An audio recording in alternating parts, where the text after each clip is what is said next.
সবাইকে আমার চ্যানেলে স্বাগতম। আশা করি সবাই ভালো আছেন। আজকে ভিডিওটা টপিক হচ্ছে শত্রুকে রোগাক্রান্ত করার একটা জাদু, যেটা আমি প্রয়োগ করি। আমার কাছে কেউ কাজ দিলে আপনারা চাইলে এটা প্রয়োগ করতে পারেন, তবে এটা আমার পারমিশন বা অনুমতি সাপেক্ষে গুরুমন্ত্র জপ করে।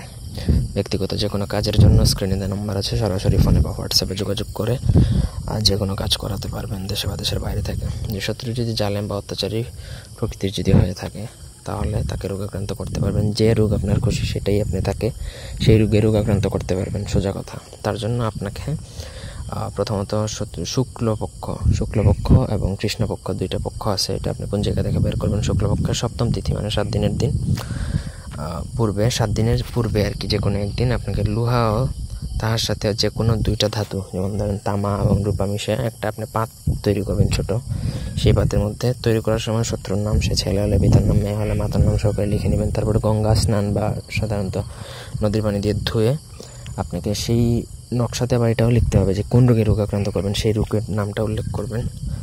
এটা ছোট করে আপনার যে কোনো, যদি যারা এগুলো করে তাদের দোকানের সাথে আপনার যদি পরিচয় থাকে তাহলে তারা এটা করে দেবে। তারপর আপনি নিজে বানাতে পারলে নিজে বানালেন। তারপর আপনাকে সেটা আগুনের মধ্যে তাপ দিতে হবে, এমন আগুনে যে চুলায় রাখবেন যেখানে আপনার কি হয়, আগুন জ্বালানো হয়। তো এখানে যদি আপনি রাখেন তাহলে দেখবেন যে 3 থেকে 4 দিনের মধ্যে শত্রু ধীরে ধীরে অসুস্থ হয়ে যাবে, এবং এটা যতদিন না ওঠানো হবে শত্রু ভালো হবে না। অন্যায়ভাবে করবেন না। ধন্যবাদ।